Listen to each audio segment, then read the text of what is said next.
Je sais que c'est un peu délicat à 14 heures la reprise après une pause déjeuner un peu plus courte. Donc merci à ceux qui sont présents dans la salle. On va commencer pour essayer de ne pas avoir trop de retard.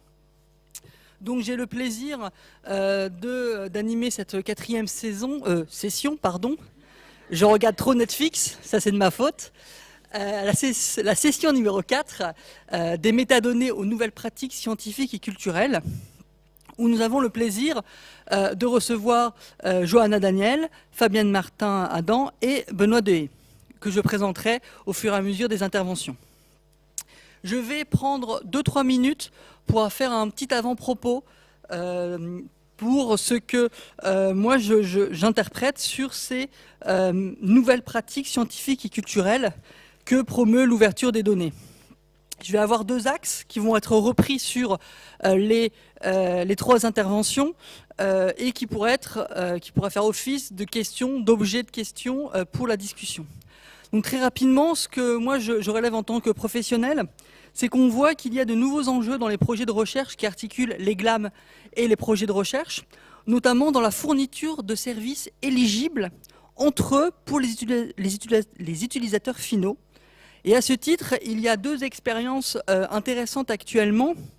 La première étant le projet Recogito, qui est un projet de recherche qui permet de faire des annotations sémantiques, qui actuellement est en train d'intégrer dans son service le fait d'intégrer des images via le protocole 3IF qui a déjà pu vous être présenté. Donc là, vous voyez, c'est une petite vidéo où là, en tant que chercheur, je vais sur la Digital Bodleian Library pour récupérer une image et je vais pouvoir, grâce au protocole 3IF, on va le voir tout de suite dans la vidéo, grâce à la petite icône, pouvoir l'intégrer dans mon interface de recherche en tant que chercheur, qui s'appelle Recogito. Vous allez voir l'exemple tout de suite. Vous voyez, je récupère le protocole 3IF qui a déjà été évoqué, et je vais le mettre dans mon interface de travail, qui est Recogito. Et là, l'idée, c'est qu'on va pouvoir faire dialoguer des services, entre des services pour manipuler les données en tant que chercheur, et pour, d'un autre côté, la question des institutions culturelles qui vont fournir de la donnée. Et donc, on voit de plus en plus apparaître ces projets-là. Un autre exemple, qui sera évoqué plus précisément par Benoît Dehaye, la question de Wikidata, qui permet de aussi récupérer les données directement dans Wikidata, dans l'interface Palladio, qui est à gauche, qui est aussi un outil développé par une université américaine pour créer des outils qui s'appelle Palladio, qui permet de manipuler pour les chercheurs un corpus de données. Et là encore, vous voyez qu'il y a une articulation entre des services éligibles, entre ceux qui fournissent et ceux qui vont pouvoir manipuler les données dans des services tierces. Et ça, on voit de plus en plus apparaître des services comme ça qui permettent de, on va dire, utiliser entre eux les services proposés à la fois par le monde de la recherche et par les institutions culturelles. Juste un détail aussi sur, au-delà on a parlé de l'ouverture des données, on a parlé de l'ouverture des images, de l'ouverture aussi des contenus. Là, je vous montre juste un petit exemple de l'université de Potsdam qui aussi, sur de la visualisation des contenus numérisés, ouvre le code, donc une ouverture aussi du code de l'application web, qui permet de générer là une frise chronologique pour visualiser des images. Et on voit aussi apparaître qu'au-delà de l'ouverture des images, des données, il y a aussi, sur les projets de recherche qui utilisent des contenus culturels, la volonté de plus en plus d'ouvrir le code, les applications qui manipulent ces contenus culturels. Enfin, la deuxième partie qui sera plus présentée par Johanna Daniel, c'est que ces contenus et données libérés peuvent être des matériaux pour la création artistique, permet aussi d'avoir une réflexion critique sur la nature des données, qui est finalement le propre aussi de la création artistique, c'est critiquer son environnement contemporain, d'ouvrir à des nouveaux usages et à d'autres publics. Je pense que Johanna a énormément d'exemples qui sont déjà présentés aussi dans le dernier chapitre du livre blanc. Et enfin, on verra que de plus en plus aussi d'institutions culturelles vont créer des événements pour fédérer cette communauté d'usagers. Juste à titre d'exemple, une exposition, pour donner un exemple concret, de l'exposition qui vient de se terminer à la Fondation EDF, 1, 2, 3 Data, qui était articulée sur 5 sections. La deuxième section était sur Data, art et culture, qui montre bien que les données produites par le champ culturel peuvent être aussi un des matériaux de création. Là, je prends un exemple très rapide de Alice Martin pour faire aussi un clin d'œil avec l'ouverture des contenus du musée Saint-Rémy, avec ici un objet 3D qui a été numérisé et mis à disposition par le musée Saint-Rémy, qui a été récupéré par cet artiste et qui a ensuite développé tout un discours, qui a ensuite imprimé cet objet 3D et a ensuite articulé des images. Vous voyez là une gravure qui se trouve aussi sur Wikimedia Commons. Vous voyez, il a articulé 2 contenus de différents endroits pour créer une œuvre à part entière. Un dernier exemple aussi que je m'amuse à montrer, qui est, parce qu'on l'a évoqué hier, toujours pour faire un clin d'œil sur aussi la computer vision et le deep learning qu'a évoqué Moria Rodriguez, sur le fait que aussi des artistes, et ce depuis assez longtemps, dès 2006, le deep learning n'est pas nouveau, a utilisé des contenus culturels pour créer une expérience artistique, qu'il s'agissait de comparer les grands logos de multinationales avec des œuvres anciennes. Et enfin, un dernier exemple, toujours de création automatisée par un bot Twitter, que je trouve intéressant, entre le cadavreski et un petit peu les affiches déchirées de Villers-Gelais, où c'est donc un robot Twitter qui va automatiquement récupérer, toujours via le protocole 3IF, des contenus qui se trouvent là, dans ce cas, de la bibliothèque de New York et du Metropolitan Museum, et qui vient, avec un algorithme assez simple, va créer des mash-ups aléatoires d'œuvres du domaine public. Et enfin, comme je vous disais, ce qui est intéressant de voir, c'est les institutions qui vont aussi essayer de fédérer des communautés autour de ces nouvelles pratiques d'exploitation de ces contenus culturels, chose qui pourrait aussi être intéressant à évoquer.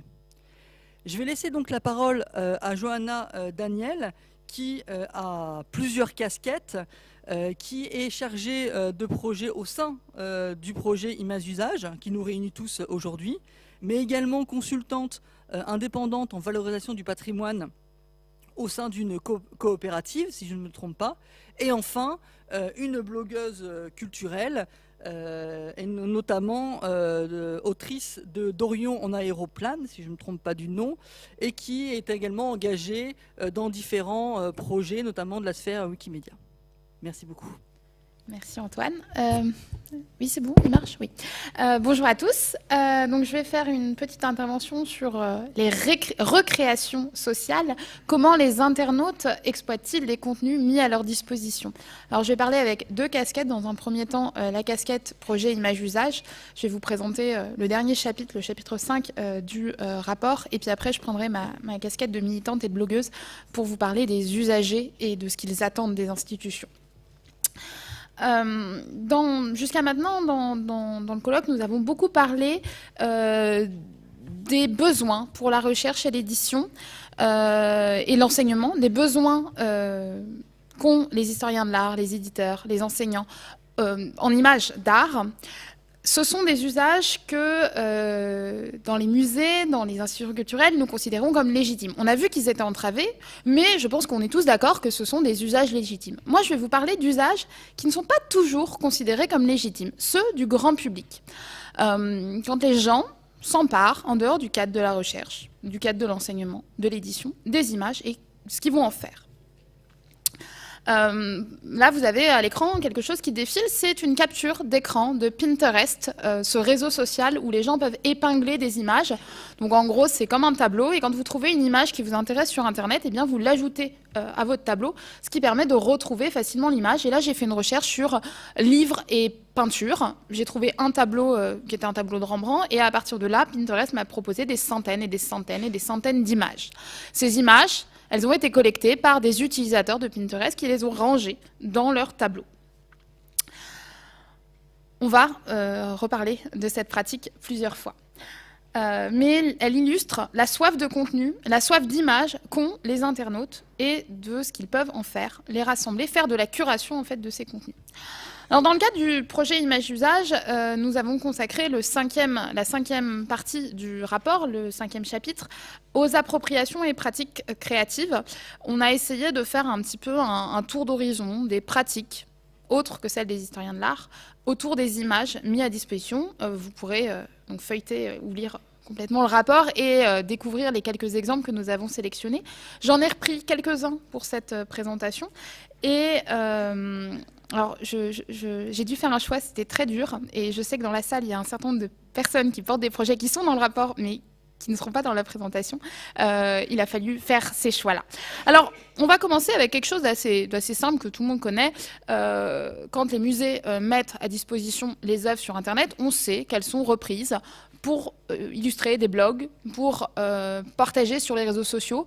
Vous avez peut-être, vous rappelez peut-être, il y a quelques années, il y a 3-4 ans, il y avait eu des grosses chaînes Facebook avec montrons de l'art sur Facebook, parce qu'on montre toujours des choses pas très intéressantes sur Facebook. Donc nous, on va montrer de l'art. Et les gens mettaient leurs œuvres préférées. C'est des chaînes qui existent toujours avec le cinéma, avec les livres qui nous ont marqués. Sur les réseaux sociaux et les blogs, nous avons des gens qui sont historiens de l'art ou pas, qui récupèrent des images de musées pour proposer des contenus. Ici, c'est le blog, le Tumblr, alors de quelqu'un qui, pour le coup, est historienne de l'art, qui fait des rapprochements entre art contemporain et art ancien. Et donc, elle puise dans Google Images, sur les bases de données des musées, des images qu'elle va rapprocher. Hop, on arrive au bout. Autre usage, ici c'est sur les réseaux sociaux, je vous ai fait la capture d'écran, donc on est sur Twitter, c'est la capture d'écran d'un usager, Monsieur J, qui est rouennais, qui tweet énormément sur Rouen, et ce que je voulais que vous voyez, là j'ai cherché le mot Rouen dans ses tweets, et les tweets avec des images, et vous allez voir dans ce qui défile, qu'il y a énormément d'images patrimoniales, d'images qu'il est allé chercher sur Gallica, dans les bibliothèques américaines, sur le site de la bibliothèque de Rouen. Monsieur J, c'est pas du tout un historien de l'art, c'est, je crois qu'il bosse dans l'informatique, quelqu'un qui n'a aucune activité académique dans le domaine de l'histoire de l'art ni du patrimoine, mais qui, en tant que citoyen, s'empare des contenus mis à disposition et qui a développé une vraie expertise là-dessus, parce qu'il sait très bien que quand il trouve pas une image numérisée dans les institutions françaises, bah, il peut aller aux États-Unis et il sait très bien utiliser les moteurs de recherche pour trouver les images. Donc ça, c'est un usage finalement qu'on connaît tous, qu'on a tous vu sur les réseaux sociaux. Ici, là, on est proche des pratiques amateurs anciennes où des amateurs d'histoire locale collectent des documents. Alors autrefois, ils faisaient ça en brocante et sur le marché. Maintenant, ils peuvent le faire sur Internet, donc il n'y a pas besoin d'investir de l'argent pour faire ça. Et qui les republient et les rassemblent. J'aurais aussi pu montrer comme exemple les pages Facebook. Ça, c'est mes étudiants qui m'ont signalé. Je fais travailler des étudiants sur l'histoire de la ville de Troyes, dans l'Aube. Et mes étudiants me disaient « Ah, bah, on a été regarder sur la page, tu sais que tu viens de Troyes quand ?» Ils me disaient que les Troyens partageaient énormément de photos patrimoniales et c'est grâce à cette page Facebook qu'ils ont trouvé des contenus pour le cours et non obligatoirement d'abord en passant par les institutions culturelles et les collections type Gallica et autres. Donc ça, c'est des nouvelles pratiques qui existaient déjà dans les sociétés savantes et qui se démocratisent quelque part grâce aux réseaux sociaux et à l'accès facile aux images. Alors dans le rapport, on vous montre d'autres projets, peut-être plus innovants et surprenants. Ici, c'est un projet de street art, le projet Outing Project, qui est porté par un artiste qui s'appelle Julien Casabianca. C'est un projet qui a été lancé en 2014. Et en fait, cet artiste s'est dit, bon, bah, il y a plein d'œuvres dans les musées, d'œuvres que les gens ne regardent pas, parce que quand on va au musée, qu'on est un grand public lambda, en général, on va voir les chefs-d'œuvre. On va au Louvre, on va voir la Joconde. Et donc, il s'est dit, bah, moi, je vais prendre les personnages dans les musées que personne ne regarde. Enfin, parce que lui pensait que personne ne regardait. Et il les a agrandis, et il les a imprimés pour les coller dans la rue, dans des endroits où on n'a pas l'habitude de voir de l'art. Et son idée, c'est de provoquer une rencontre entre le public et les œuvres d'art et les personnages dans les œuvres d'art. Donc là, c'est une photo que j'avais prise en 2015, rue Saint-Honoré, où cette reproduction est restée quelques temps. Alors elle n'y est plus, malheureusement, je crois. Voici un autre, alors là c'est une photo de l'artiste, de petits enfants qui ont rencontré une des œuvres qu'il a collées dans la rue, et il y a une série, alors j'en ai choisi qu'une, mais il y a une série où les enfants s'arrêtent devant l'œuvre, ils touchent pour voir ce que c'est, et puis après il y a le papa qui prend une photo des enfants devant l'œuvre. Et je voulais vous citer un propos de l'artiste qui dit donc « Le principe du musée, c'est non seulement de sauvegarder ce qui nous appartient à tous, mais c'est aussi de le montrer. » Ça, on est tous d'accord. En emmenant les œuvres dans la rue, on les remet à disposition de ceux qui ne les auraient jamais vues. Et c'est ça, sa démarche, c'est de se dire, tout le monde ne va pas au musée. On sait que c'est 30%, si mon souvenir est bon, de la population française qui va de temps en temps au musée ou régulièrement au musée. Les 70 autres pourcents ne passent pas la porte du musée. Et donc, il se dit, en mettant les œuvres dans la rue, je vais pouvoir les offrir à ceux qui ne vont pas au musée. Premier exemple. Dans le rapport, on vous montre d'autres exemples de street art qui se basent sur les collections du domaine public qui sont mises dans la rue par des artistes. Second exemple qu'on a développé dans le rapport, celui des tatoueurs. Alors, je ne sais pas si vous le savez, mais les tatoueurs, en général, adorent l'estampe ancienne. C'est une source d'inspiration. Alors, dans le rapport, on vous parle des tatoueurs qui travaillent d'après Mucha. Mucha, c'est un artiste qui se prête très bien au tatouage. D'ailleurs, le musée du Luxembourg organisera une soirée tatoué autour de Mucha dans quelques jours, quelques semaines. On mettra sur le compte Twitter de Econote. Mais là, l'exemple que je vous montre, c'est la tatoueuse Roselyne Buscher, qui est installée à Strasbourg et qui puise énormément dans l'iconographie ancienne et dans les estampes du XVe et XVIe siècle pour créer ses motifs. Pour cette artiste, Internet est une source sans cesse renouvelée de découvertes. Alors, elle est strasbourgeoise, elle connaît les sites web de la ville de Strasbourg, des musées de la ville de Strasbourg, mais elle dit qu'elle cherche également de l'inspiration en général sur Internet avec Google Images. Et je la cite, « On trouve des sites fantastiques où des personnes postent des scans de très vieilles images qu'ils trouvent dans les archives. C'est un peu un travail d'équipe, en fait. » Et donc, à partir de ces images qu'elle trouve, elle les redessine et elle les tatoue sur des personnes qui souhaitent porter au quotidien ces images-là. Alors, je vous montre un exemple. Alors, je ne sais pas s'il est... Vous chercherez. Ce tatouage se balade dans ce bâtiment. T'es là, t'es venu, très bien. Donc là, c'est... mince, je ne me rappelle plus la source de ton... Je n'ai pas noté les métadonnées. Le maître ES peut-être plutôt, non? ES. Donc le maître ES, ça c'est une image que Clément a choisie du British Museum, qu'il a choisie donc dans les fonds numérisés du British Museum. Roselyne Buscher l'a redessinée. Alors j'ai pas pu mettre 3 images, mais il y a aussi une étape intermédiaire où elle redessine d'après cette source. Et donc vous voyez sur le bras, d'ailleurs vous pouvez jouer aux 7 erreurs entre la source d'inspiration et cette erreur ou recréation en vérité, entre la source d'inspiration et l'artiste, le dessin que l'artiste en tire. Voilà. Donc, c'était mon deuxième exemple, les tatouages. Troisième exemple, les mèmes. Alors là, on rentre vraiment dans la culture Internet, les mèmes Internet.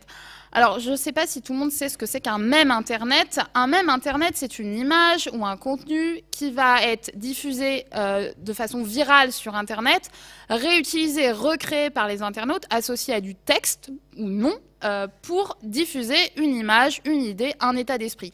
Vous connaissez tous les lolcats. Les lolcats, c'est des mèmes. Si vous voulez exprimer que vous êtes très très exaspéré, vous pouvez prendre une capture d'un film où l'actrice va lever les yeux au ciel. Bon, ça c'est un mème. Et on trouve sur Internet énormément de mèmes autour de l'histoire de l'art. Donc là, je vous ai pris le cri de Munch, retravaillé et recréé par de nombreux internautes. On aurait pu faire la même chose avec la scène de Léonard de Vinci ou avec la création d'Adam. Vous en trouvez énormément sur Internet. Alors, vous verrez dans le rapport, il y a des sites qui référencent et qui documentent l'histoire des mèmes.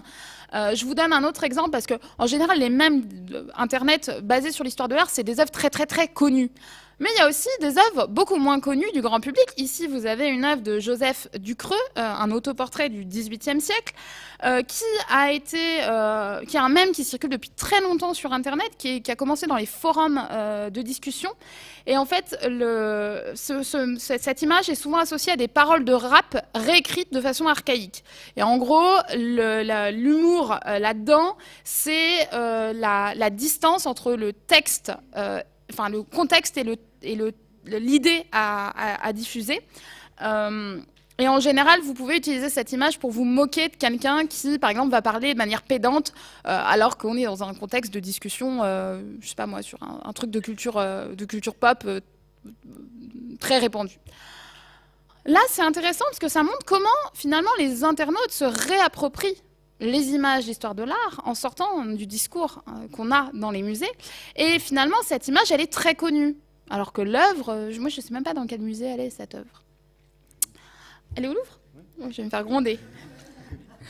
Bon, je me tais, je rougis et je me tais. Alors, un dernier exemple de mème, ça vous avez peut-être repéré parce que ça a beaucoup circulé sur les réseaux sociaux ces derniers temps.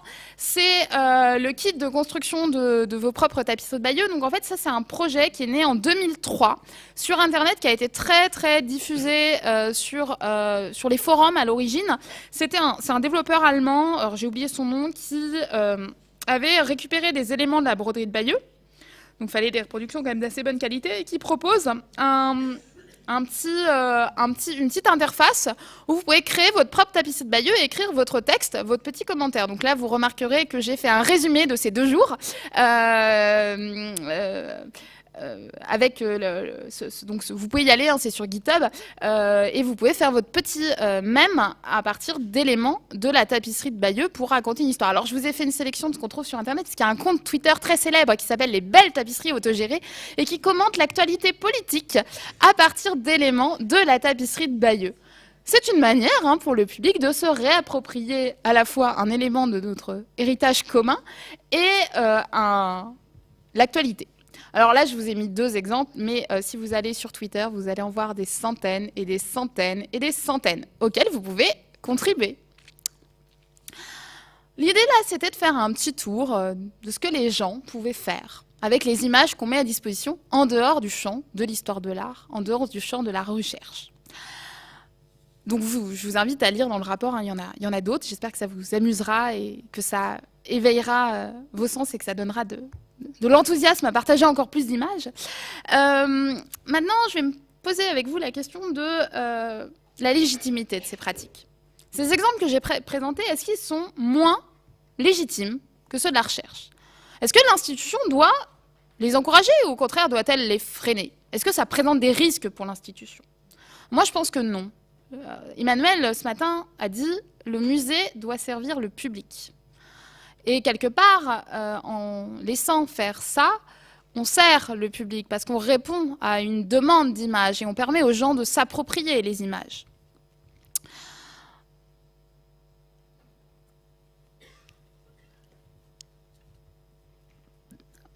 En laissant les images circuler, on permet aux gens de se réapproprier un héritage commun, de se réapproprier ce patrimoine. Et moi, je fais un peu le parallèle avec quelque chose, alors c'est peut-être infantilisant pour le grand public, mais moi, je le ressens comme ça. Et moi, en me développant en tant qu'amatrice d'art, avant de faire des études en histoire de l'art, c'est comme ça que j'ai perçu que j'ai ressenti les choses. Je ne sais pas si vous avez peut-être déjà lu des livres de médiation pour les enfants, et un des conseils qu'on donne quand on veut emmener des enfants au musée qui traînent un peu des pieds, c'est de mettre en place des petits rituels.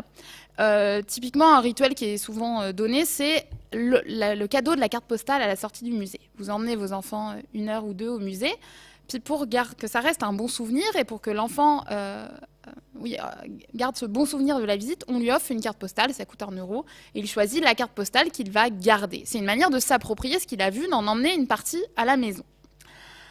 Ben moi, je trouve que quelque part, en libérant les images, on fait pareil avec le public. On lui laisse le droit de s'approprier, d'emmener dans son espace à lui l'œuvre qu'il a aimée au musée. Et en plus, il y a plus de choix sur Internet que dans les boutiques des musées. Je suis en retard. Oh là là. Il me reste 5 minutes. Alors, que je retrouve le fil. Alors tout ça, c'est bien beau, mais d'après moi, il y a beaucoup de choses aujourd'hui qui coincent. Il y a beaucoup de choses qui ne fonctionnent pas encore bien pour permettre au public de comprendre que ces œuvres, elles lui appartiennent aussi. Alors, il ne peut pas emporter l'œuvre qui est accrochée sur le mur, mais il peut emporter la reproduction de l'œuvre. Il a droit, alors depuis quelques temps maintenant, le droit de la photographier dans les expositions a vraiment progressé. Donc les gens savent qu'ils ont le droit de prendre des photos. Néanmoins, il y a encore beaucoup de choses qui coincent. Alors, qu'est-ce qui coince ? Déjà, un discours complètement incohérent de la part des institutions. On a parlé des incohérences ressenti par les historiens de l'art, de ces discours contradictoires où d'un côté ils savent que l'œuvre est dans le domaine public, ils ont le droit théoriquement de la republier pour un travail de recherche, et puis qu'en même temps ils ont peur d'être poursuivis parce qu'ils ont fait un truc sans autorisation. Mais le public ressent exactement la même chose. En général, le public, avant de sortir son appareil photo, se dit, est-ce que j'ai droit? J'ai encore fait visiter une expo ce week-end à une copine qui m'a dit, est-ce que j'ai droit de faire des photos? Les gens pensent d'abord le réflexe premier, c'est ça doit être interdit. Alors, même si la photographie est autorisée et qu'on commence à le savoir, le problème, c'est que dans les expos, parfois, vous avez des œuvres, il y a un petit sticker interdit de photographier. Et vous ne savez pas pourquoi. Alors là, j'ai pris un exemple, c'était à l'expo Millet au musée des Beaux-Arts de Lille. Millet, il est mort depuis plus de 70 ans, c'est bon, il est dans le domaine public. Mais il y avait des œuvres qui avaient un sticker interdit de prendre en photo. Alors, j'avais fait une liste des mauvais élèves que j'avais tweeté. C'était le musée du Louvre, le musée, je suis désolée, le musée du Havre, le MBA Lyon, le MBA Reims et Dijon. Et donc j'étais fâchée, je tweete. Alors, en plus je dis, mais mince, le Louvre, j'ai le droit de faire des photos au Louvre. Pourquoi j'ai pas le droit d'en faire quand c'est exposé à Lille? C'est incohérent, il y a un truc qui va pas. Pareil, Dijon, on peut faire des photos au musée de Dijon, pourquoi on peut pas en faire quand on est dans l'expo à Lille? Il y a un truc qui va pas. Et alors, il se trouve qu'il y a un des musées qui m'a répondu, c'est le musée du Havre, qui a dit, mais non, c'est pas vrai, nous on autorise les photos, on comprend pas pourquoi il y a ce sticker. Et puis après, ils se sont renseignés, en fait, c'est que les fiches de prêt, elles n'ont jamais été mises à jour. Ça, et honnêtement, maintenant j'ai compris, c'est toujours ça l'histoire, en fait. C'est toujours que les fiches de prêt, elles n'ont pas été mises à jour et que personne ne s'est posé la question.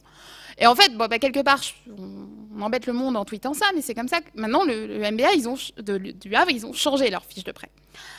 Donc il faut faire bouger les choses. Alors la première chose, donc, c'est déjà d'être cohérent. C'est-à-dire si on libère, on pense aussi à libérer sur les fiches de prêt pour que le public ne se retrouve pas dans ce genre de situation où pourquoi il y a une œuvre qui n'est pas photographiable et une autre qui l'est. D'autant que on devrait, d'après moi, dans les expositions, expliquer déjà ce que c'est que le domaine public et pourquoi il y a des œuvres qui sont photographiables et d'autres qui ne le sont pas. Typiquement, en général, le curseur, il se place pas sur est-ce que l'œuvre est dans le domaine public ou pas. Et les gens, le grand public, ne sait pas ce que c'est que le domaine public. Les étudiants en histoire de l'art, en licence, ils savent pas ce que c'est que le domaine public. Et s'il n'y a pas des enseignants qui leur expliquent, ils ne le sauront pas. Et il y a quelque part un rôle à jouer du musée que de transmettre cette connaissance. Ça fait partie des choses que le musée doit transmettre au public, d'expliquer aux gens, ça c'est le domaine public, ça nous appartient à tous, c'est un bien commun. Une fois qu'on aura fait ça, ça ne va pas suffire parce que le public a encore peur d'utiliser les contenus, parce que le public lui-même ne se sent pas légitime à utiliser les contenus. Donc il faut remettre de la confiance en le public, lui dire oui, vous aussi vous êtes légitime pour faire une photo, pour la partager, pour dire juste que ça vous plaît ou pour proposer un début d'interprétation par rapport à votre ressenti à vous. Ça, il faut le faire avec bienveillance. Les musées doivent proposer un discours bienveillant face au public. Et ça peut passer par plusieurs choses. Alors, je répète toute la même chose à chaque fois que j'interviens sur ce sujet-là. Par exemple, dans les expositions, mettez des stickers pour dire que les œuvres, elles existent en ligne. Par exemple, ici, je suis dans une expo, je crois que c'était aux Archives nationales, c'était le journal des voyages. J'ai trouvé la couverture géniale, moi j'avais envie de feuilleter le journal. Mais c'est marqué nulle part que le journal, il est numérisé dans Gallica et puis qu'on peut le feuilleter dans Gallica. Il faut le dire au public, parce que le grand public, il ne connaît pas Gallica. Donc il faut lui dire que ça, c'est disponible et qu'il peut s'en emparer, aller retrouver l'œuvre. Le musée de Lyon, la bibliothèque de Lyon, le fait maintenant systématiquement dans ses expositions. Quand vous visitez une exposition à la bibliothèque de Lyon, il y a un sticker qui dit cette œuvre, elle est disponible sur la bibliothèque numérique et vous pouvez aller la voir. On peut faire pareil dans les livres. Là, c'est un livre sur les bains de mer, où en fait, la plupart des contenus, ils sont numérisés dans Gallica. Et c'est dommage que l'auteur dise pas, au-delà de la couverture de ce numéro de l'Assiette au beurre, vous pouvez feuilleter le contenu. Donnons cette liberté au public en lui signalant. Et je me dépêche, j'ai plus de temps. Dernier point pour encourager ces réutilisations, c'est de permettre de faciliter la traçabilité et la source. Alors là, je redis la même chose que les interventions précédentes, mais pour les usagers, c'est important. Parce qu'aujourd'hui, un internaute qui n'est pas historien de l'art, quand il prend une image, il ne sait pas ce qu'il faut citer. Parce qu'il faut citer l'auteur, le titre, la date, tout ça, c'est des choses que nous, en tant que professionnels de la culture, on a ancrées dans nos pratiques. Mais le grand public, pas du tout. Où il sait qu'il y a un truc à faire, mais il ne sait pas quoi. Et donc, il faut lui faciliter le travail en fournissant des métadonnées embarquées dans les images. Parce que là, vous voyez toutes ces images qui sont sur Pinterest. Il y en a une qui va peut-être vous plaire. quand vous tombez sur Pinterest via Google. Et pour retrouver d'où vient l'image, qui est l'auteur, même avec Google Reverse Image, ça va pas suffire. Et parfois, moi, je sais que je perds des heures et des heures à retrouver la source d'une image que j'ai trouvée sur Pinterest, trouver qui est le musée, qui est l'auteur, et ainsi de suite. Ça, en embarquant les métadonnées dans les images, on peut le résoudre. Et puis, le dernier point, c'est de faire ce qu'on fait pour les revues scientifiques. Vous voyez ici, j'ai une capture d'écran de journals.openedition. C'est un article de perspective. Et en bas des articles de Open Edition, vous avez toujours comment citer cet article. Et là, il y a juste à faire copier-coller. Vous avez une citation toute propre. Pourquoi on ne fait pas ça avec nos collections de musées? Les métadonnées, elles sont là, mais elles sont présentées... l'internaute qui veut bien faire doit tout recopier à la main et tout mettre dans le bon ordre et savoir quelles métadonnées garder et quelles métadonnées évacuer. Et en fait, on pourrait très bien automatiser cette génération des citations et permettre aux internautes de savoir juste qu'il faut copier-coller cette ligne précisément pour sourcer l'image. Alors, ça peut paraître évident pour nous, professionnels de la culture, mais pour le grand public, ça ne l'est pas. Et donc, il faut se mettre un peu plus à la place du grand public. Voilà.